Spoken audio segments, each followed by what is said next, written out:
right, we are looking at areas in the northeast of the city of Atlanta that look like this.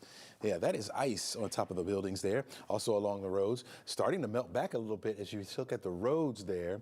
And that typically happens, especially as the sun begins to rise. You get some radiation coming through those clouds, perhaps, and helping to melt some of that ice a little bit. But look how it's covering the entire road there. Even people riding up and down this main road right along UGA has been uncovering the roads. But the roads, again, are a little packed with some ice there along the sidewalks as well. Makes it hard to drive. That's A. B, it makes it hard to walk along these areas. So be very careful, folks. Again, north and east of the city is where we've been seeing the higher totals. And we've been saying that really pretty much all week long. We were looking at the ice accumulations, the bullseye, if you will, up toward the north and east. And I think that that's the way it has been, at least so far. And more could be on the way. The reason why we say that is because if you look back off to the west, you see that wall of rain right there? That's going to be marching its way right on in. And so catching a bit of a break right now. Here in the city, so far about 1/10 of an inch being reported around. There may be some isolated spots up to 1/4 of an inch.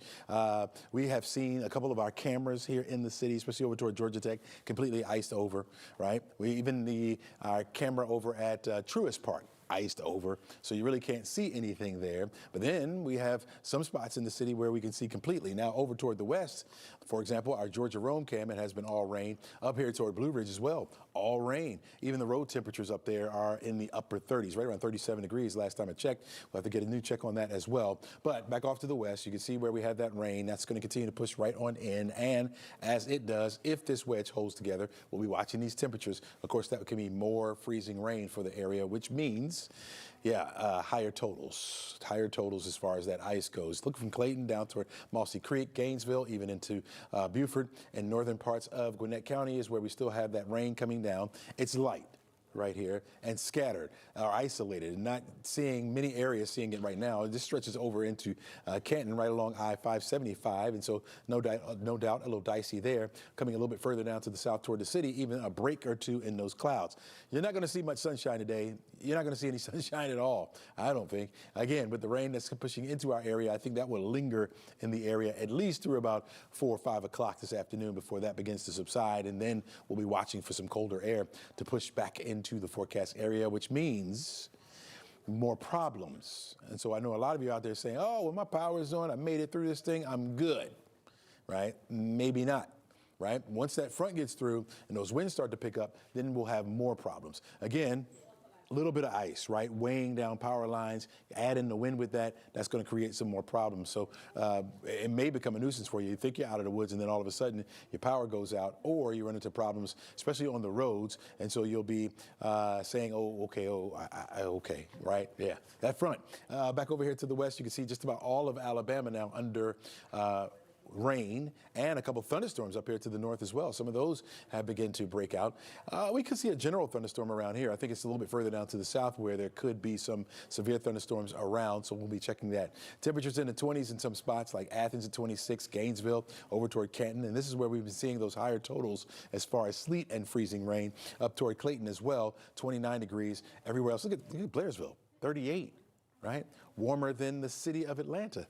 They are at 31 degrees right now. Road temperatures as well have been above the freezing mark. So we've been in a lot of spots, and so been faring well that way. But again, we are not out of the woods. Nicole, tell them we got a little bit more ways to go here with this system. Yeah, we're kind of in a lull right now when it comes to what we're seeing across North Georgia. But we've got another wave of moisture that will start to move in as we get closer to lunchtime, so within the next couple hours.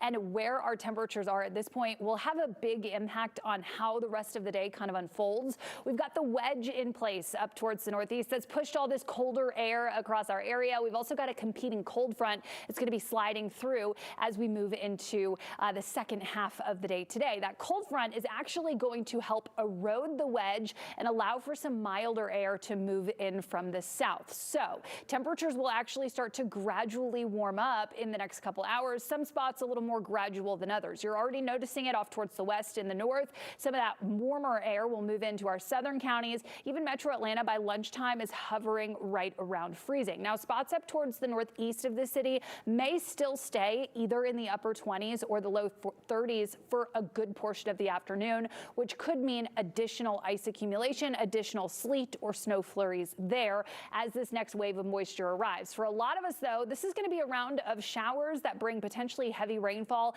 and even some isolated thunderstorms across the area before we dry out into the second half of the day. Comes with a low end risk for severe weather down towards the south, but overall severe weather threat is very low. What we will need to watch very closely, though, is anything that lingers on the ground tonight is going to refreeze as temperatures drop down into the teens and the 20s by Monday morning. So just because ice is not a problem in your area this afternoon or evening does not necessarily mean you'll be ice free tomorrow morning. So we'll be watching that really closely as black ice tomorrow morning poses a little bit more of a threat, but sun returns on Monday. We're in for a cold start to this week.